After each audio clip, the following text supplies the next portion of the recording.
Hey guys, welcome to this episode of The Passionate Few. Today though, we're doing something a little bit different. Instead of me doing the questions, I'm gonna be in the hot seat and I'm gonna be interviewed by none other than Amanda.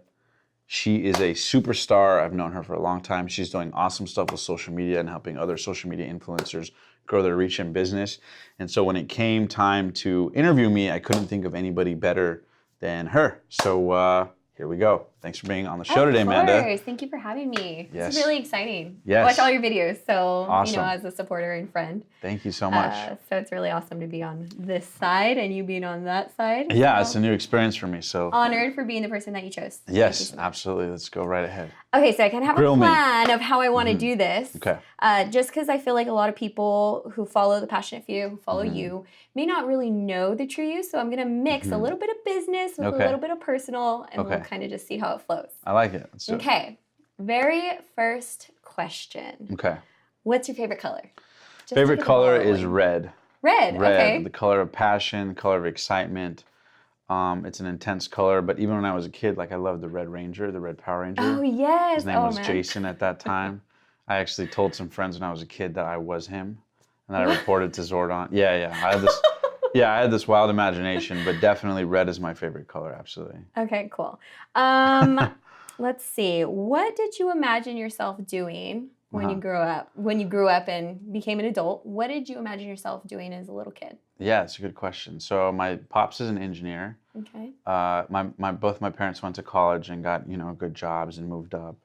And I thought that was cool. I wanted to do that. But then I think when I was maybe in my teens and high school, and I've actually known you since high school, so you know this, is I first got into soccer and then I wanted to be a professional soccer player. And then I got into skateboarding and I was like, oh, I want to be a professional skateboarder. And then I started going to autograph signings and meeting professional athletes. And I think that's where I got bit by the bug, where I realized, oh, I could turn my passion into a paycheck. And that flip switch was kind of weird at first. Mm-hmm. And I didn't know what to do with it, but I just kept sitting with it. Obviously, I never became a pro skater. Yeah. But the thought of getting paid to play in a certain context never went away from me.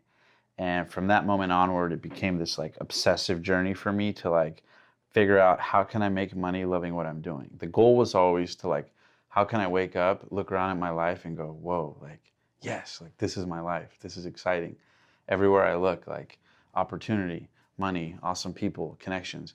And now, as I grow and grow and grow after a couple of years of building the Passionate Few, it's little by little starting to be that way. So it's cool to think that as a kid, I didn't know exactly what I wanted to do. I just knew that I wanted to love what I did so much that it created opportunities. And by chipping away at it, which we'll get into, it kind of started to happen. So all I knew, to answer your question simply, is that I wanted to get paid to have fun, and that's it. That's awesome. So Yeah. is that where the Passionate Few came from? That name, the Passionate Few? Because Yeah. it sounds like since you were little, you've always wanted to have a career or do something that you love and have passion for and get paid simultaneously. Right, yeah. So, it's pretty interesting. When I started the show almost 3 years ago, I was thinking about what to call it, and I was going to name the show after myself. I thought about naming the show, a couple other names. But in reality, I wish I could remember exactly why I picked the Passionate Few. It was a culmination of a few thoughts in my head, but I remember I was at a red light and I told myself, I was in deliberation over what am I going to call this show, right? A lot of times people who want to start a podcast or whatever, they just haven't even named it, so they can't even get the ball rolling. It's those little steps that actually allow you to create momentum. Exactly, and that's what I teach at the various workshops I do and various coaching programs I have where I help podcasters do the same thing, build their business. I always tell them that, it starts with the basics. Yeah, just small logistics of everything. Exactly. Get that moving and then things will start to flow. The dominoes start to fall. Yeah. Anyways, most people just think about it and never do anything. Oh, yeah.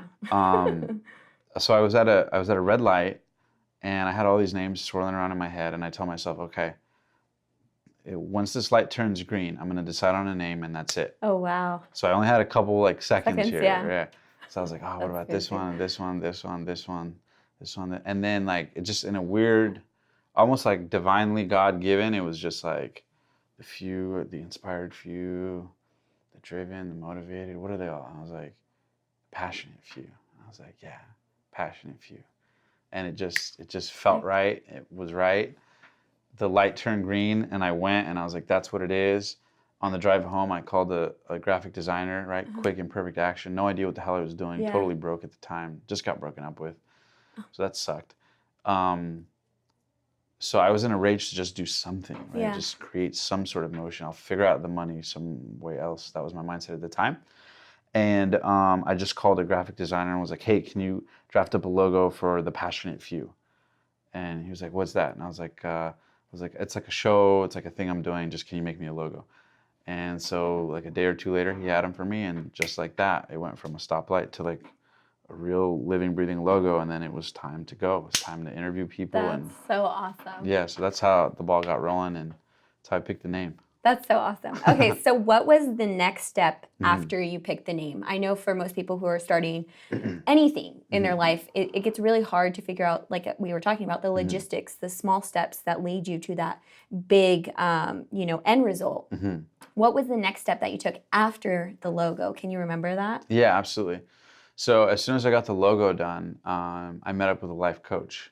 Oh, okay. And whatever little money I had, I forget, it was a couple $100. I invested in a life coach because if there's anything I've learned till this day, it's that action without clarity is pointless. It's just activity. And so I knew I needed to sharpen my action, but I didn't know where to go. Mom and Dad didn't help. Google didn't help. None of my friends personally understood it. So the best thing I could think of for a qualified opinion was a coach. I know there's a lot of big stigma around coaching and life coaching. For me, they've changed my life. So Yeah. I'm all in for the rest of my life. I will be on both sides of that equation. And so I invested in a coach, brainstormed ideas with him. He told me, I said, well, I want to do it would be cool to do something like Howard Stern. I love Howard Stern's interviews. So I was like, it'd be cool to interview people who are passionate about what they do in the world and have made money doing it. And initially my intention was to interview people from all walks of life because I was at a crossroads where I didn't know what I wanted to do with my life. And I think like most people watching this, or most people at any age, whether they're in high school or college or after, they maybe know the momentum, but not exactly what they want to do. Or sometimes you might think you want to be a lawyer because you want to be in court looking good and arguing, but then you realize that that's only 20% of the actual job. Right. 80% is reading the book. So my initial intention was to document, the Passionate Few was to document people who are passionate about their profession, but actually show what a day in the life of that profession is like. Ooh. Does that make sense? Yeah, that does. So I want to do a day in the life of a successful real estate agent, a day in the life of a successful lawyer, a day in the life of a successful entrepreneur, a day in the life of a successful doctor or dentist. So on and so forth, yeah. And so that was the original plan. I just want to do a series so that the audience can see what is it really like. Yeah. And I had limitless potential. I could interview engineers, this, that. So it wasn't just to interview multimillionaires or multi-billionaires in the beginning. But then I went and I started interviewing people, and I think the first person I saw, this guy, his name's Cliff Braun, awesome guy. He had a network marketing company. I was at a gas station and I was looking for guests. No clue how to do any of this, no clue what I'm doing. I didn't have a coach at that time. There wasn't people offering what I offer people. But there was this guy who had a Ferrari at a gas station, and he looked super young. So I went up to him and I was like, excuse me, dude, you look super young. You have a Ferrari, I want a Ferrari. What do you what are you doing? What do you do? How do you do it? Show me the way. And he laughed. He was cool about it. He was like, yeah, check out my book. That's check awesome. it out. And so I wanted to keep the relationship somehow, right? But Yeah. I didn't know what to do. And then I was like, oh, by the way, I have a podcast. Would it be cool if I interview you sometime? And he was like, sure. That is so amazing. And that little risk that I took to Yeah. ask him that ended up opening the floodgates to everything else. Because in that moment, it taught me that if I just ask and I get a yes, boom, now I can get him on the show. Now we can become friends. Now I can learn from him. Now I'll get other interviews. All these amazing things happened and grew and grew and grew and grew, all because of just one yes. Because I had the courage to take action, to take initiative. So that was the first thing, to be honest. After I made the logo, I don't think I did anything for a couple of weeks. I was at a gas station one time, saw this guy, thought he was cool, asked him to do an interview. He said yeah. And we did it, and it was great, and it was fun. And then I got addicted. Oh, yeah, you want to do it again. And then I started meeting other entrepreneurs, and then I would do that, and I would interview them. And then obviously, I think my third or fourth guest was the $1 billion founder of Quest Bars, Tom Bilyeu. Yes. And then it was the creator of Hot Cheetos. And then later I stuck outside of a Beverly Hills restaurant for 2.5 hours waiting for Grant Cardone. Yeah, I remember And that ended up story. being the most watched Grant Cardone interview in the world at the time. That's amazing. And then it was all these other names. But it all started because That one. I took a chance on that one dude and my life wasn't working. I was like depressed, lost, broken. I wanted answers. And once I found them at a high level, I just became addicted. And that addiction just kind of led the momentum. Yeah. So what do you think would have happened if you would have gotten a no for that answer? Because a lot That's a of great people question, do. yeah. They Yeah. get no's right away, Yeah. you know, when they're first starting out. And so how do you think your journey would have been if he would have said no? That's a great question, actually. I'm surprised that you asked such a great question. That was a really good one. So to be honest, it's twofold. I think on the one hand, it could have discouraged me, but I also know that at this stage, I've gotten hundreds of no's. Okay. Like for every one of the multi-billion-dollar guests people have seen on the show or that I have amazing stories of getting, there are so many more that didn't respond, ignored me, said no, laughed at me, blocked me. I mean, tons. So I was always kind of resilient against that. But I think that the yes really, like, okay, it's possible. I think most people just need to be stretched to see something's possible once, and then boom, their perception of it is possible again. It's kind of like, I don't know if you're familiar with the story of Roger Bannister. No, So I'm not. he was the first person recorded to run the 4-minute mile. Oh, wow. Right before that, nobody had been done in years, not in recorded history. After he did it, within a year of him doing it, I think something like a dozen people ran it. Oh, wow. So it just shows that it's possible. And I think in some weird way, you know, I didn't start out as like this multimillionaire successful guy. I started out broke, lost, depressed. Literally my first couple interviews, I didn't even have enough gas money. Kevin can tell you. Kevin's our audio engineer extraordinaire. Shout out Kevin Taruya. You guys can follow him in the description below. But yeah, there was times where I didn't even have enough money to get gas to drive to interviews. Wow. So here I am interviewing billion-dollar entrepreneurs with all this pain in my heart about all the shit I'm going through, totally broke, in my mid-20s, not going to college, quitting my job, looking like a weirdo to my parents. I'm like, no, I want to inspire the world and interview these people. So there was a lot of mental pressure, but I just loved it so much that I just kept going and I'm still keep going. We still have a long way to go. Yeah. But that yes definitely set it off. The yes stretched my realm of possibility. So I was okay with the no's. They're tough. Luckily on social media it's not so tough because like it's not personal. It's not like a no rejection. But I think like for sure whatever anybody else is going through, like go until you get a yes. Even if it's a small yes, the snowball of that momentum opens up so many doors. And by the way, if you really want something, you'll bear the no's for the yes. That's what separates you from everybody else who's trying and makes you not one of the many who talk, but one of the passionate few who do. That's awesome. Okay, so seeing how you used to be or how you were as like the younger Omar, you know, in high school. Yeah, and you guys should know this. Amanda actually knew me in high school. Yes, we literally had anatomy class together. And he would not pay attention and he would just sit there and doodle and mess around with our teacher, and our teacher hated him. Totally. But so how you were then and who you were as a person then and how you are as a person now, what do you think that is attributed to? Yeah, so I think I've always been inclined to have a good time. Yes. I love having a good time. I very much feel like life is short. And at one point, I remember writing down in my journal that my goal, and this has since slightly evolved, but my main goal in life is to fill it up with as many surreal experiences as possible. Oh, yeah. So like think about that. I think most people undervalue how good it feels to do amazing things. Like say for me, my endorphins all the time are sky high. That's awesome. I was just with my team in the office. They're behind the scenes here, but I was just with my team yesterday and we're putting together this awesome mastermind event, which you guys can check out. It's a badass 2-day workshop. If you're listening to this on the podcast or watching on YouTube, it's this badass 2-day workshop. We get you guys come in, we do your headshots, your graphic design for your podcast. I teach you guys how to get big guests, how to build the show, how to launch it, how to monetize. You guys can ask me questions. We also have big time CEOs and executives. It's going to be so badass. It's only a handful of people. So you guys can click the link below in the description here and check it out for more info. It's coming up super duper soon. So check that out. Take action on that. And I will be there. So you can and Amanda will be there. too. But aside from the plug,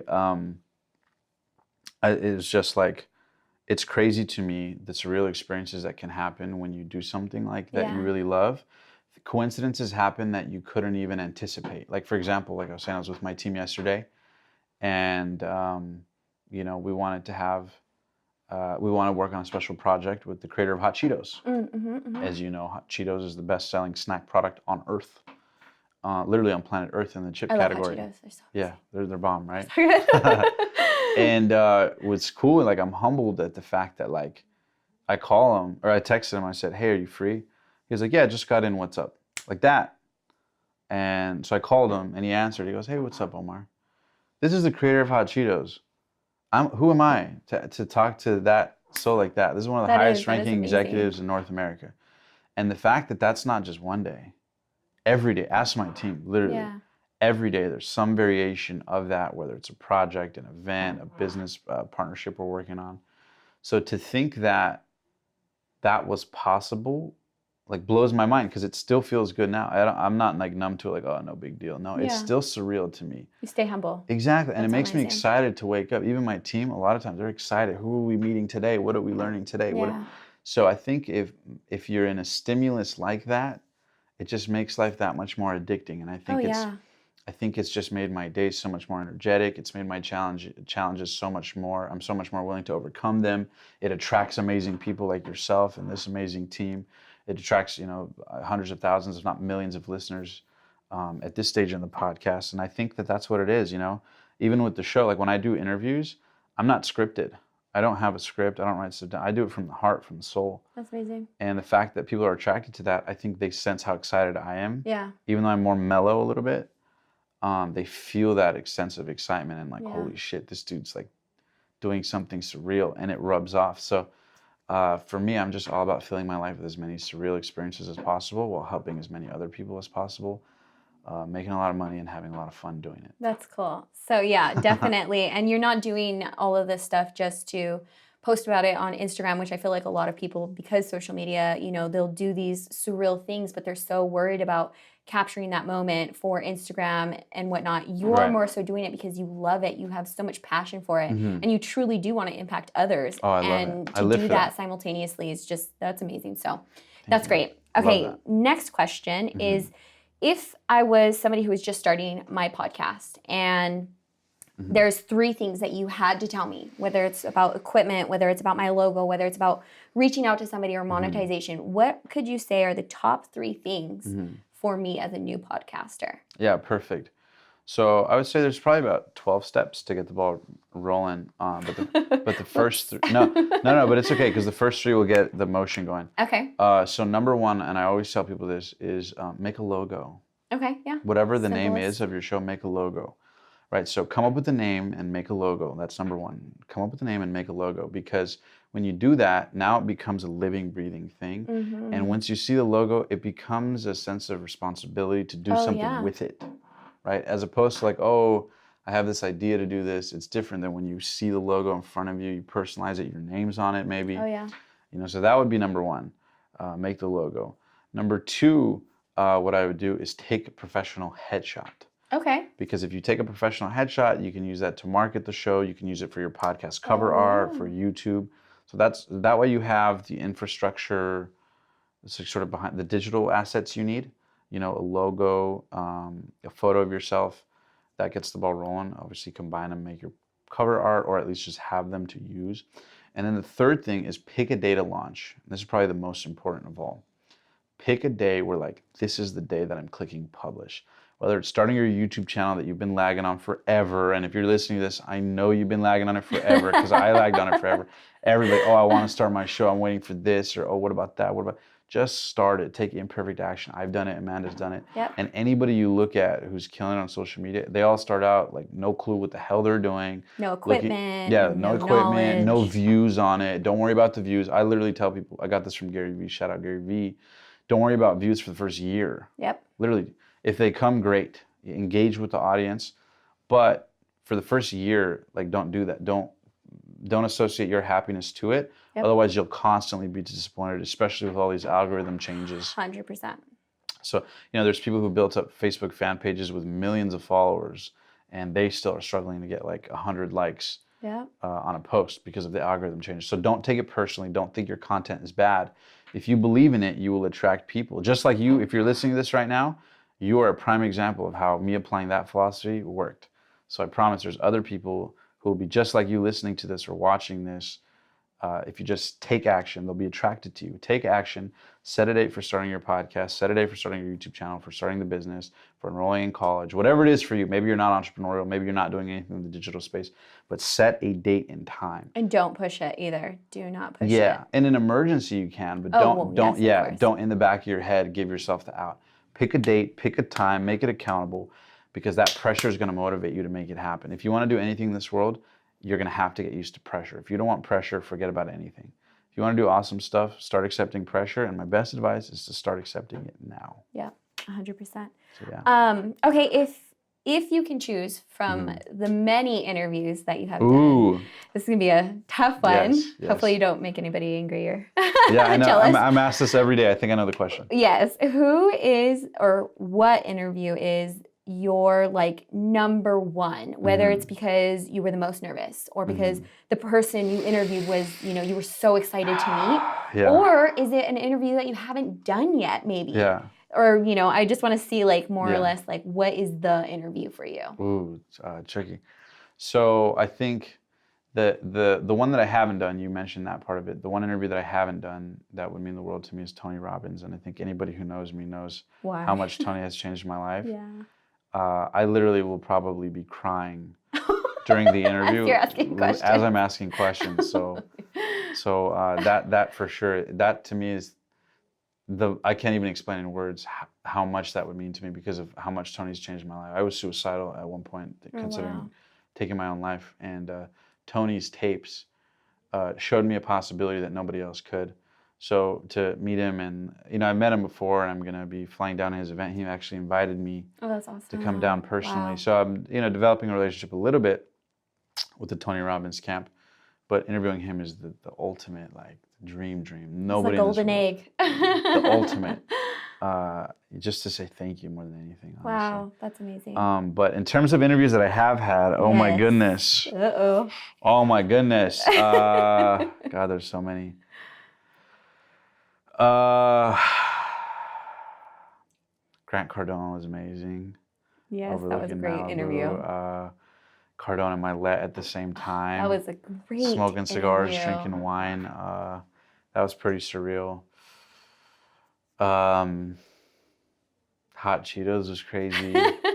There's so many to choose from. I feel like they're so good. Yeah, he's like your hero, probably. Yeah, I think maybe in a weird way, one of the earlier ones was Paul Rodriguez, a professional skateboarder for Nike. As a skateboarder myself, Paul is one of only 10 Nike athletes on the planet. I'm sorry, he's one of only 4 athletes on the planet, if I'm not mistaken, to get 10 signature shoes on Nike. Oh, wow. So it's Kobe Bryant, LeBron James, I think Kevin Durant, and Paul Rodriguez. Wow. And as a skateboarder, to get 10 shoes on Nike, that's huge. But he's been a huge influence on me on mindset, motivation. So to get an interview with him, I drove down to San Diego. This is a funny story, actually. I drove down to San Diego. He was doing an autograph signing at like a brewery. Okay. So I went down. We drove 2 hours. Last minute, I called my buddy. I said, hey, you want to go to San Diego? He was like, for what? I was like, I'll explain it on the way. Just trust me. He was like, okay, I'll be ready in half an hour. Picked up my homie, drove 2 hours to San Diego, no plan other than to try to get an interview with this guy. And slept outside in the car, waited till he showed up, didn't show up. Slept in the car, waited. Finally, we saw him go in. I was like, all right, it's my plan of attack. I went in, let him get a few beers at the brewery so he'd be a little loose, you know what I mean? I would encourage you guys. I don't personally drink, but I would encourage you guys to be intelligent when you try to be strategic, I guess, when you try to make things happen. And so I let him get a little bit of a buzz and went up to him after, told him I'm a big fan, have a show, have a podcast, would love to interview for it. What's the best way to set something up? He was like, yeah, for sure, grab my number. Oh, And I wow. was like, I literally was like, To get Paul Rodriguez's yeah. number, that's I was like, insane. yeah, what's your number? I was literally shaking. I was like, oh my God, yeah. I was trying to act I cool. could only imagine. Oh my gosh, that's You got to insane. understand though, as a kid, you know, I started skateboarding when I was 12. From the age of 12 to maybe 19, 20, 21, almost 10 years, skateboarding was my entire life's obsession. Skate video. I like wanted to be a pro full in. And I got to later work for Rob Dyrdek at the Fantasy Factory, Oh yeah, travel I the remember world, that. and I got a taste of what that was like. But you got to understand, this is somebody that I am like, just like was studying every day, watching his skating every day, watching his trick tips every day. So it was like a colossal thing to me. So the fact that he was living and breathing right in front of me, living his dream at the highest level, and like inspiring and always sharing motivational stuff, gave me his number. And not only that, I had interviewed like a few years prior to starting the Passion a few, I had interviewed other skaters, and he told me that he had saw it. He was like, "Oh, you're the dude who interviewed this and this," and I was like, What? "Yeah." So the fact that Oh, my hero wow. acknowledged my work And was who like, you were, yeah. like just blew my mind. And so he gave me his number. We set it up. I interviewed him.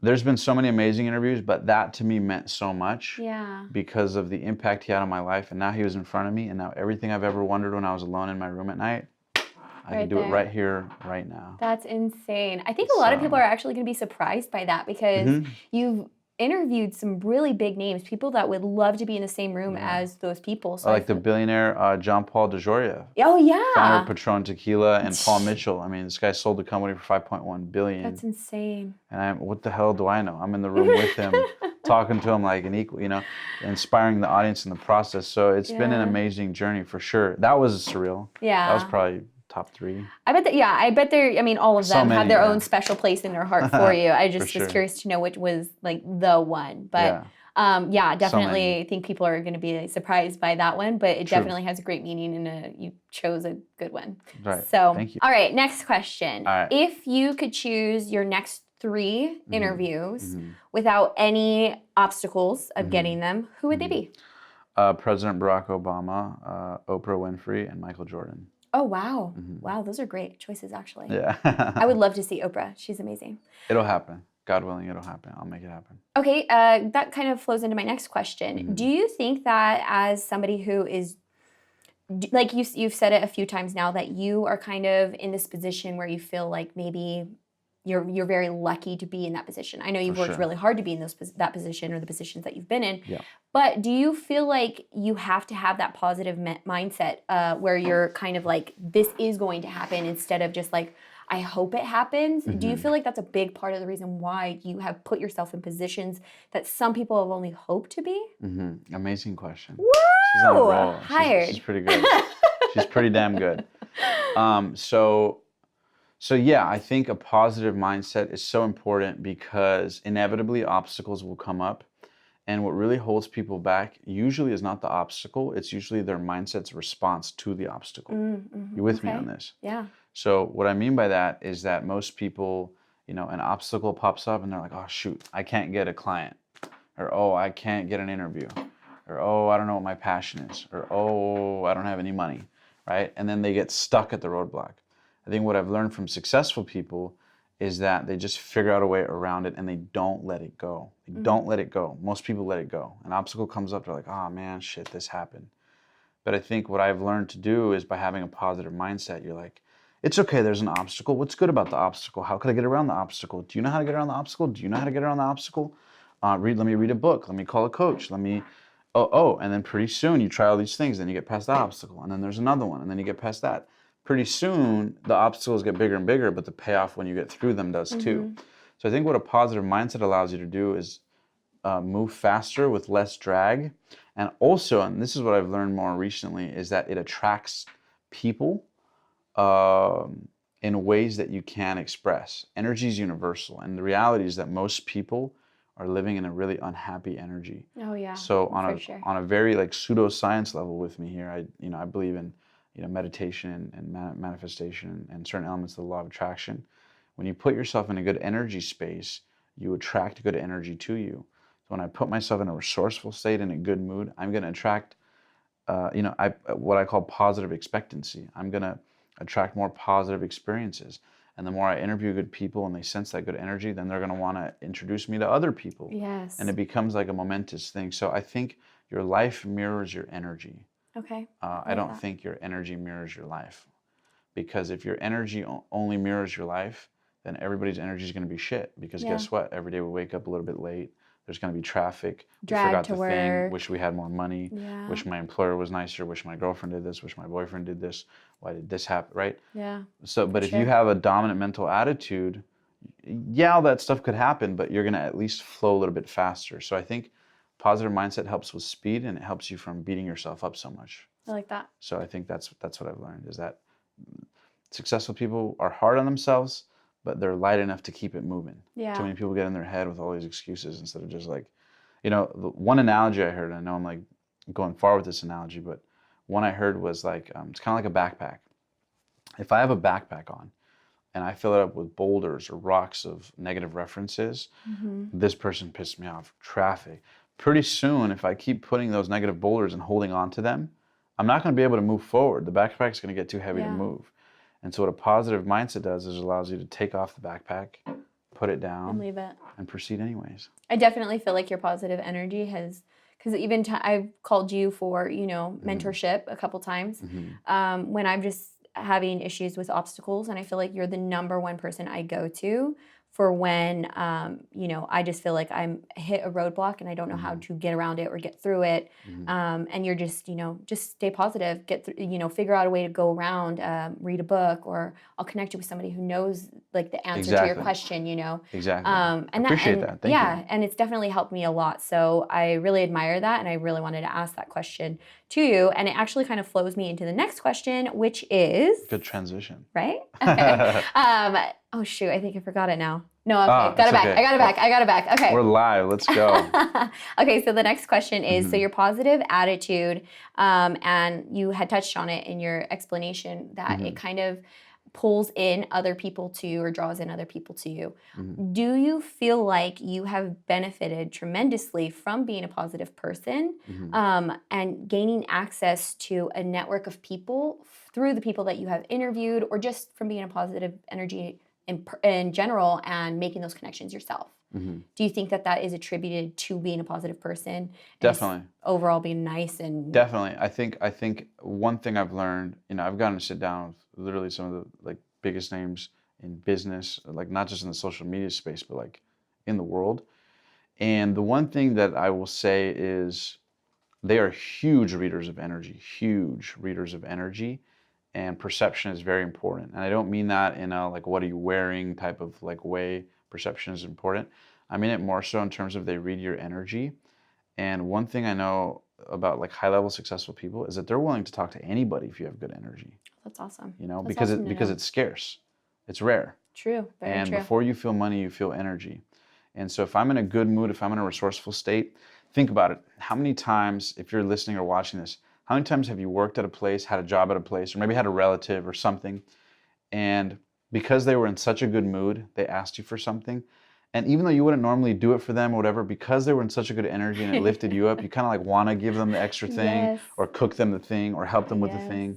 When you go into the universe and you open that up to the world, and now there's 6 billion people that can do that, trust me, things happen. One little game I play with myself is I do this thing where like when I go out every day, I compliment a senior citizen every day on their clothing. Oh, that's amazing. So it's like a mental thing I do. I tell, hey, nice shirt. Believe it or not, sometimes I could be walking, they go, oh, thanks, Aww. And that karmic energy, although they think it's good for them, I do it for them, yeah. But I also am a little bit selfish because that puts me in a good mood. Oh, yeah. Now I'm paying attention to it. I smiled at them, they smiled at me. I'm going to walk in, and you'll be surprised at how many relationships are open from interactions like that. I'll give you an example without being too personal. How I got in touch with the billion-dollar entrepreneur was I ran into a guy at a gym and just struck up a conversation with him at the gym. Turns out he had a connection to the billionaire.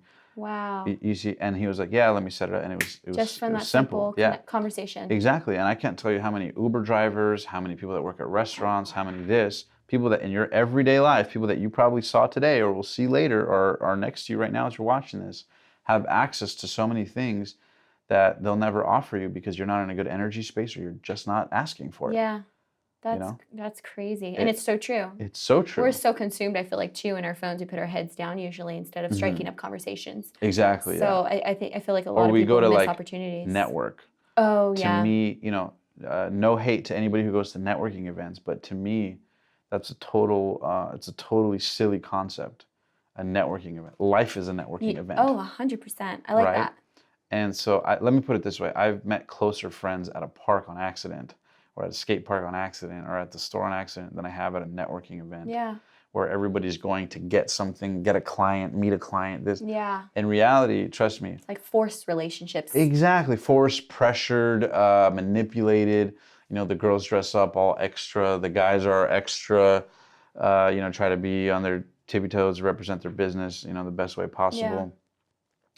Don't get me wrong, like it's cool. I think it serves its purpose. For me, though, I think that life is a networking event, and I think that if you just go out into the world with good energy and genuine intent, those things will flow to you. Yeah. There's a quote I love by Jim Rohn. It says, "Success is not something you pursue. What you pursue will elude you.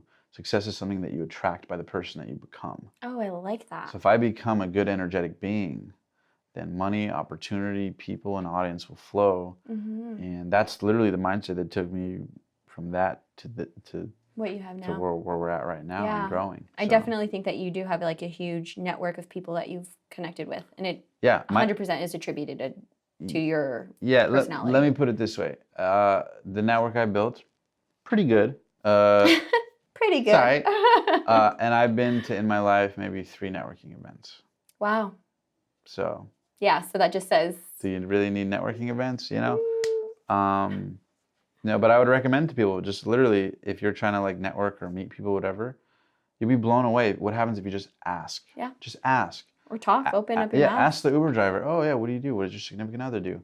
Oh, they do this. Oh, maybe they work at a hospital. Oh, maybe your friend wanted an internship at that hospital. Yeah. So you ask and they go, oh, actually, you're kidding me. This, that. Or maybe, maybe their parent is a dean somewhere at a college. Or maybe, you never know who can help who. Very true. Because before anybody is their professional title, they're a human being. Yeah. And those human beings are around us every single day. Yep. Agreed. Now, your team. Yes. Love them. I want to ask you about your team because that is a very important part of your network. How did you establish your team, whether it was for audio, your assistant, your, whoever it may be? How did you establish that team? Because I know that it's important as, somebody who is trying to do big time business on social media. It is very important and it can be a great positive factor to your business. Right. So how did you establish that? Walk us through it. Trial and error. Okay. Trial and error is how I built my team. I've asked some of the most elite people on the planet in business about their advice on building a team, and they all tell me something very similar. Obviously, unless you have the money to recruit high-level people and pay them whatever they want, basically, it comes from being resourceful, finding good people. A lot of times, people on my team weren't necessarily doing what they do now, but I saw a gift in them and helped them develop that gift, and then they stepped into a role. It happened to me. Right? Hey, it works. Happened to me. Right? A lot of times they're not already doing the thing. The other thing too is when I started, so first of all, you should know I have what I consider to be the best team on the planet. Oh. I'm very grateful for them. And actually in the background here, we have our audio engineer, Kevin, Kevin has been the eyes and ears of the passionate few behind the scenes the whole time. Interview 1, day 1. That's amazing. Call 1. Kevin has been there. So Kevin's like ridden the roller coaster with me late nights when I was like crying, trying to figure out how to like make money doing it, how to get bigger guests, how, issues went wrong, the audio got deleted, all these issues of us driving around town with what little money we had, trying to figure out how to do something that the world cared about. Yeah. So when you have somebody like that who's willing to ride through the trenches with you, it's a keeper. Yeah, ride or die. Literally ride or die. We almost died a couple times. But yeah, that's important. I think the other thing too is like energy for me. It goes back to the energy thing. For me, I'd rather somebody with good talent who delivers and has good energy than somebody who's great and has a little bit shitty energy. Got it. Or in the creative things, sometimes people can be egotistical or I think this or you think that, or these are too many changes, Omar. I need somebody that's ready to rock and roll. I need somebody that I can hit up at 2 a.m. Cool, they can drive. A tall order, but sometimes, building big things in the world, it can't always happen 9 to 5 exactly. It Got can't it. always be on time. It can't. So I need. So for me, with my team, it's always important that they're good, ethical people. They have their own dreams. I want to help them get their dreams, and also like, if whether they play a small, short-time role in the organization or a bigger role long-term, that no matter what, they leave it better than they came in. Oh, yeah, I like that. And that's my primary outcome. So I think just like getting clear on that, you start attracting videographers and editors and stuff like that. It's been amazing. And a lot of them started out for free, Oh, wow. volunteering for free. And, Wow. if I saw they were willing to do it for free, then I'm willing to pay them a fee.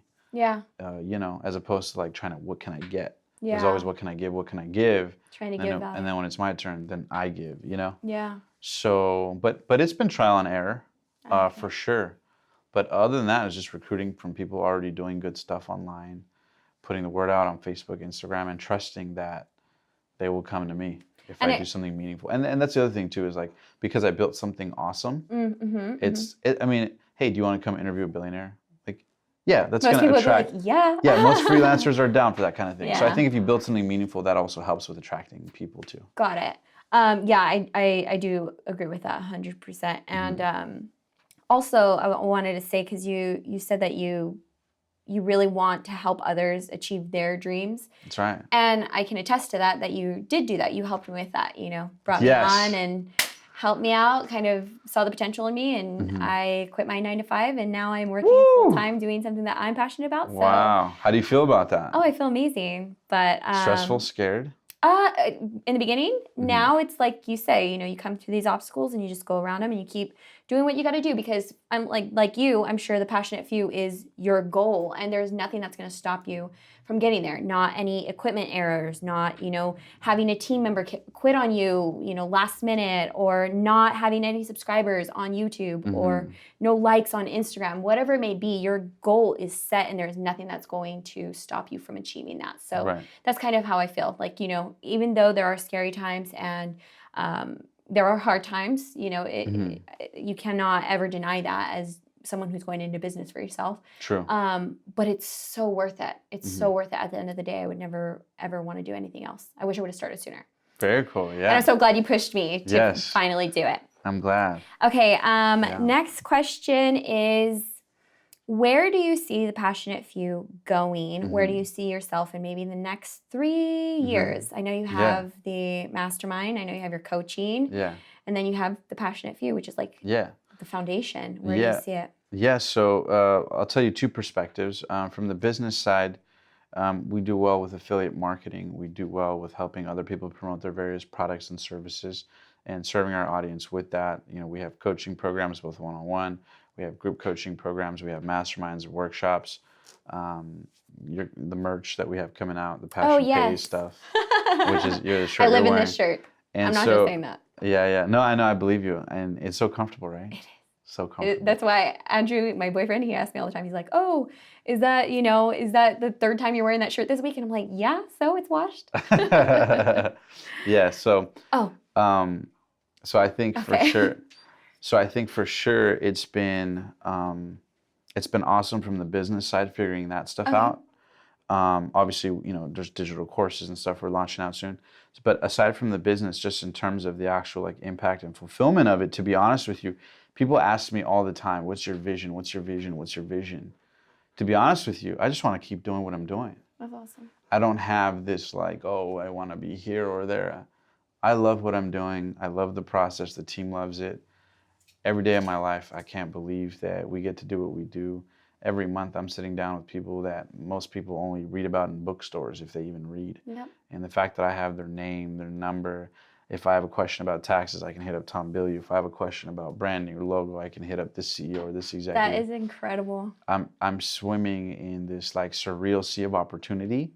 And again, I don't say it from an egotistical perspective, like I'm so awesome. I'm a regular dude. I'm just as imperfect, 10 fingers, 2 eyes, whatever, as any one of you guys. But I have done some things different, which have opened different doors. And I find that most people in life are stuck because they don't have anybody to help them get answers. And to be honest, although there's many benefits to getting a podcast, to me personally, there's no better benefit than being able to have access with people who have a higher level of wisdom than you and having an excuse to talk to them. Oh, yeah. Right? Because if I say, hey, Oprah, I want to talk to you for an hour, ask you questions. Yeah, everybody does, right? But if I say, hey, I have a camera and a tripod and a podcast and this many listeners and I would love to interview you on the show, then pretty soon, how's Thursday at 4:30? Yeah, she'll realize the impact that it can have on. Exactly. Well, because you're adding value to them, because now you're sharing their message with others. So it's this like reciprocal value world I'm in, and that's what I enjoy giving the most to my coaching clients, whether it's at events, one-on-one stuff. Again, we have the workshop coming out, which you guys can check out in the description below. 2-day events like that. That's going to be in Southern California, but wherever in the world I'm at or can serve people, and I have clients all over the world, whether it's my one-on-one programs, group coaching, literally across the universe of this podcasting thing. Like, it's so amazing when my clients will get their first couple interviews and they're like, oh my God, the interview is this, I connected with this, and she got my number, and like we're hanging out for lunch next week, or like she helped me with my project, or this. It fills me up because of me, because I gave myself permission to do this, even though I had no business, quote unquote, doing it. I've now given people around the world permission to go, shit, if Omar could do it, I could do it. Yeah. I like that. So that lights me up. Yeah. Okay, well, I don't want to take up too many of the questions. I can sit here all day and we can just talk, Yes. But I want to definitely save some of those for the next time we do this. So again, like Absolutely. Omar said, make sure you leave some of the questions down below in the description box. And before we end the interview, I did want to do the thing that you do with I don't know what you call it. It's like wordplay. Oh, yeah. First things first. First things first. Okay. Okay. Do you know how to play the game? I do. You say a word, and then you say the first thing that comes to your mind that references that word. Yeah, the first word or phrase that comes to mind. Okay, Yeah, yes. yeah. But I'm doing it to you. Yes. Okay, all right. Are you ready? I'm excited. We got all the cameras set up right here. Instagram Live's going. Okay. Beautiful. Okay, cool. Let's do it. Is this your first time doing this? On camera, I think so. Okay. Yes. Okay, so you might already have some answers selected. I'm going to try and throw you a few cool. curveballs. Let's go. All right. Love. My work. Okay. Passion. The fuel. Time. Not enough. Freedom. Love working for it. Okay. Investments. Smart long-term play. Ooh, I like that. Yeah. Family. Foundation. YouTube, social media, Instagram, LinkedIn, Facebook, all of those things. That's more than one word. You can use it, but it can also use you. Oh, ooh. Yeah. Ooh. Very good one. That was a great one. Yeah. Okay. So maybe, Hard work. automatic when you love what you do. Podcasting. The best accidental decision I ever made in my life. Skateboarding. First love. My first true love. Oh, that's cute. Yeah. Let's see. These are good. This is so fun. Are they? Okay, Yeah. let's see. I'm trying to get in there like real deep, you know. Let's see. Friendship. High standards. Okay, money. Opportunity. Materialistic things. Can be a nice gift. Can put you in debt. But beautiful inspiration. A nice juicy steak. Ooh, the vegans aren't gonna like this one. Ruth's Chris is my favorite steakhouse in the whole world. I've never been there before. Ruth's I've heard Chris. great things. Actually, at our event, our 2-day workshop that we're having, we're actually taking, so we have a premium ticket. Okay. So people actually get to come with me. It's this whole cool thing. No way. Yeah, they get to come with us in a limo to Ruth's Chris and have a nice dinner. Okay, and I'm do gonna this have whole to buy event. that ticket. I've never had it before. I've It's heard that amazing, really- top notch. Okay, Yeah. okay. I'm sure a lot of people will argue like they prefer other places. To me, It is the best. Oh, it's the best. Yeah. Okay. Medium well. Maybe medium well is the first thing that Medium comes to mind. well. Yes. Okay, traveling. Traveling, eye-opening. Laguna Beach. My home. I love Laguna Beach. Oh man, I light up. You did. My vision is to live with my wife and kids in Laguna Beach, oceanfront on the water, house paid off cash, skate park on the side of the house. Oh my gosh, that's so you. To me, it's just so clear Yeah. that Laguna Beach is where I will live. It's like home. That's the first word, home. Okay, importance. That's it. That's it. Importance. What do you put it on? Importance. Priorities. Ooh. Prioritizing correctly. Okay, I don't know if I said this one, but it'll be my last one if I have it. Okay, let's go. Life. Worth living as if you only had one shot. Oh, what you do. That's right. That's right. Okay, thank you so much for allowing me to do this with you. I truly appreciate Thank you so much. me being the person to be able to do it. Yes. You guys, if you guys want to be in the hot seat, or not the hot seat, but if you want Omar to be in the hot seat and you guys want to ask him the questions, again, do not forget to comment down below your questions and I will ask them live to him on the next series video. Yes, you did a great job. Thank you. Thank you guys. Let us know if you have any comments in the description below. Make sure to smash that subscribe button, like. We have tons of new content coming out, so don't miss out. As always, live strong, live with passion. And again, guys, whether it's coaching, group coaching, or the 2-day workshop we have coming out soon, check out that link below in the description. You can find out more information as well as grab your ticket and see the various options we have to take it to the next level. It's based in SoCal. And if anything, sign up for the email list so you get early access, because not only do we have cool emails coming out, but I actually have a special course coming out where I'm teaching you guys tons of cool stuff. And if you want to be early access to that course, it's going to be flat rate in the industry is $997. So although the course is really worth probably $5 or $10 grand, it's going to be $1,000, but we're going to load it with tons of awesome content for you guys. And you can sign up to get early access, updates, and maybe even a special offer coupon code when we launch. So you guys can check that out, sign up, drop your email in the description below. Anything else you want to add to the audience? No, that is it. Thank you so much for having me on, you guys. And I'm sorry if I said amazing too many times. It's okay. You were amazing. God bless you guys. Thanks for being one of the passionate few. We'll see you guys next time.